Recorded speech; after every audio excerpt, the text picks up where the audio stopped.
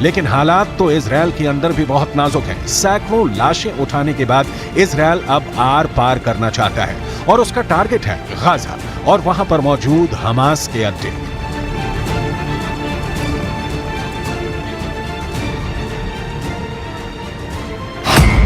लेकिन इजराइल को तीन तरफ से बहुत बड़े युद्ध की धमकी आ चुकी है। लेबनान की मिलिशिया हिजबुल्लाह ने कहा है कि वो इजराइल पर हमले के लिए तैयार है। इराक में ईरान के समर्थन वाला मिलिशिया भी इजराइल को वार्निंग दे चुका है। सीरिया ने अंजाम भुगतने को कहा है, तो वहीं मिस्र से लेकर सऊदी अरब और कतर से लेकर तुर्की तक गाजा को बचाने के लिए वहां की सरकारों पर दबाव बढ़ने लगा है। ऐसे में बाइडेन ने नेतन्याहू को फोन करके कहा है कि अमेरिका इजरायल के साथ है। इसके बाद अमेरिका का सबसे बड़ा बेड़ा पूर्वी भूमध्य सागर की तरफ रवाना कर दिया गया। अमेरिका का ये बेड़ा अपने आप में किसी बड़ी नौसेना के बराबर है और इससे निपटना कई देशों के लिए मुश्किल हो जाएगा। यही मैसेज देने के लिए अमेरिका ने अपने सबसे बड़ी फायर पावर इजरायल के करीब तैनात करने का फैसला किया।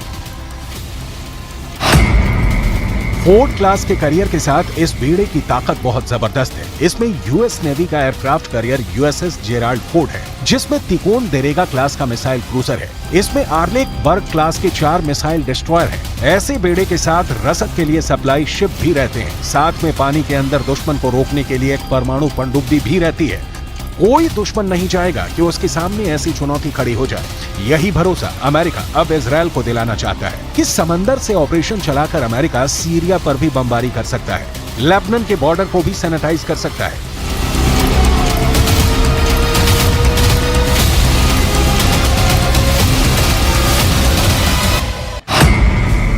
इस वक्त ये कैरियर इजरायल के गाजा के पश्चिम में भूमध्य सागर में तैनात रहेगा और वहीं से ऑपरेशन चलाएगा। उसकी रेंज में लेबनान भी होगा, सीरिया भी होगा, तुर्की भी होगा और मिस्र के आसपास का इलाका भी होगा। यहीं से ये इजरायल के एयर स्पेस को सुरक्षित रखेगा और हमला भी कर सकता है। ये सब ऑपरेशन अमेरिका के फोर्ड क्लास का कैरियर और उसके बेड़े में मौजूद बड़े बड़े डिस्ट्रॉयर पूरा कर सकते हैं। ऐसा अमेरिका पहले इराक में कर चुका है, उसने अफगानिस्तान में करके दिखाया है और ईरान को भी वो लगातार धमकी देता रहा है। इजरायल के लिए भी जेराल्ड फोर्ड कैरियर को भेजना एक बड़ा युद्ध छेड़ सकता है।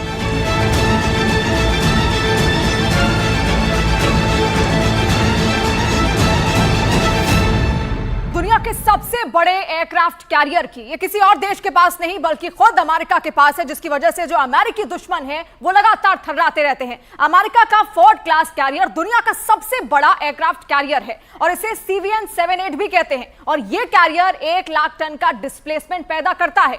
भारत का एयरक्राफ्ट कैरियर INS विक्रांत इससे आधे से भी कम वजन का है। तो देखिए कितना वजन इसमें है। यहां पर 1 लाख टन का कम से कम ये है। यूएसएस जेराल्ड फोर्ड की बात हम यहां पर कर रहे हैं और ये एयरक्राफ्ट कैरियर न्यूक्लियर पावर से चलता है, यानी इसकी रेंज अनलिमिटेड है और ये दुनिया में कहीं भी पहुंच सकता है, यानी कोई भी कोना हो वहां पर इसको आराम से आसानी से पहुंचाया जा सकता है क्योंकि न्यूक्लियर पावर का ये इस्तेमाल करता है। और ये एयरक्राफ्ट कैरियर 56 किलोमीटर प्रति घंटे की रफ्तार से समंदर में चल सकता है। ये एक कैरियर की बहुत अच्छी रफ्तार कही जाएगी, बहुत बढ़िया रफ्तार मानी जाएगी, यानी कहीं पर भी ये 56 किलोमीटर प्रति घंटे की रफ्तार से आसानी से पहुंच सकता है। और इस कैरियर पर करीब 3000 नौसैनिक तैनात किए जा सकते हैं, यानी कि दुश्मनों के लिए भी ये एक बड़ा टारगेट बन सकता है। और इसकी अगर आगे की बात की जाए, जो टेक्नोलॉजी का इस्तेमाल इसमें किया जा रहा है, इस एयरक्राफ्ट कैरियर पर 90 विमान और हेलीकॉप्टर तैनात यहां पर किए जा सकते हैं, यानी कि जो सैनिक है उनको तो यहां पर तैनात किया ही जा सकता है। इसके अलावा 90 विमान और इसके अंदर हेलीकॉप्टर भी तैनात किए जा सकते हैं और इनमें 75 तो सिर्फ लड़ाकू विमान है।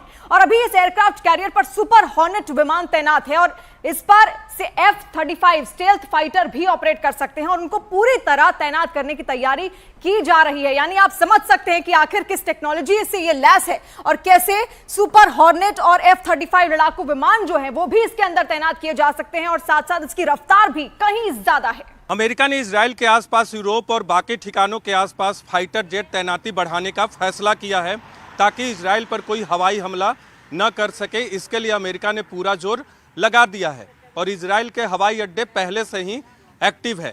अमेरिका के वायुसेना से इजराइल को अब एक नई ताकत मिलेगी। इसके लिए A-10 थंडरबोल्ट विमान भी है जो नीचे उड़ते हुए टैंकों के पूरे दस्तों को खत्म कर सकता है। इस विमान को फ्लाइंग टैंक भी कहते हैं, जिस पर छोटे हथियारों की गोलीबारी का फर्क नहीं पड़ता।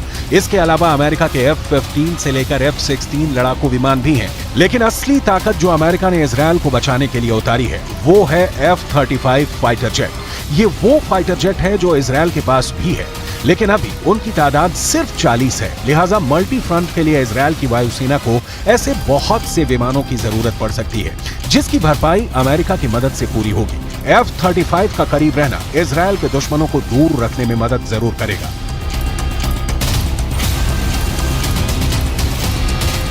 ये आपके सामने दुनिया का सबसे खतरनाक, सबसे डेंजरस फाइटर जेट F-35 है। ये 5th generation multi role combat aircraft भी है। इस एक लड़ाकू विमान की कीमत 1000 करोड़ रुपए के करीब है। ये अमेरिका का सबसे महंगा फाइटर प्लेन है। ये एक स्टेल्थ फाइटर जेट, जी हाँ, ये एक स्टेल्थ फाइटर जेट है, जिसका साफ तौर पर मतलब हुआ ये कि रेडार इसे ट्रैक नहीं कर पाएगा, जो रेडार की पकड़ में नहीं आएगा। और इसकी बॉडी पर एक खास किस्म की कोटिंग होती है जो कि रेडार तरंगों को एब्जॉर्ब कर लेता है, सोख लेता है। और इसके अलावा इस फाइटर जेट का रेडार, एवियोनिक्स और सभी सेंसर जो हैं वो बहुत मजबूत होते हैं और इसी वजह से ये दूर से खतरे को सेंस कर लेता है। लेकिन इसके अलावा इसकी क्या खासियत है? पायलट का हेलमेट भी बहुत खास होता है, जिसकी कीमत 3 करोड़ रुपए होती है। देखिए, ये कॉकपिट है और कॉकपिट में पायलट जब बैठता है तो एक खास तरह का हेलमेट लगाता है, जिस हेलमेट की कीमत 3 करोड़ रुपए के आसपास होती है। इजरायल ने गाजा पट्टी को तंदूर की भट्टी में बदल दिया है। इस वक्त भी गाजा पर स्ट्राइक हो रही है और अपनी टैंक आर्मी को आगे बढ़ाने से पहले इजरायल पूरी तरह हमास के बेस को खत्म करने में जुट गया। लेकिन सच ये भी है कि गाजा में बमबारी से आम लोगों की जान जा रही है, जिसमें बच्चों की तादाद बहुत ज्यादा है।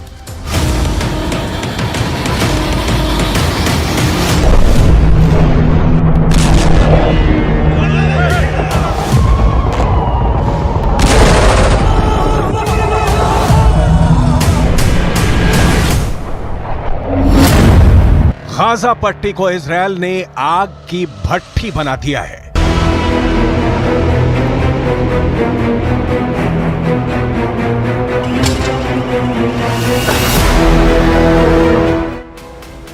पिछले 48 घंटे से लगातार गाजा पट्टी पर इजरायल के लड़ाकू विमान बम बरसा रहे हैं।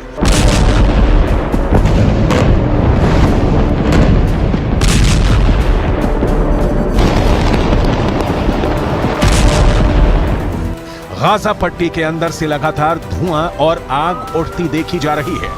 एक तरफ इजरायल ने अपने मरकावा टैंकों को गाजा की तरफ रवाना कर दिया है और दूसरी तरफ द टाइम्स ऑफ इजरायल अखबार के मुताबिक गाजा पट्टी पर इजरायल के लड़ाकू विमानों ने 800 ठिकानों पर बमबार्डिंग की है।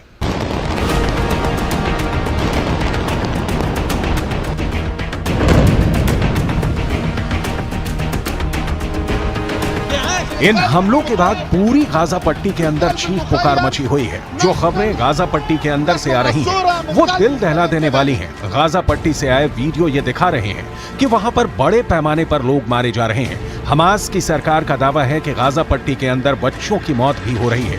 इस पूरे इलाके में जनाजे पर जनाजे निकल रहे हैं।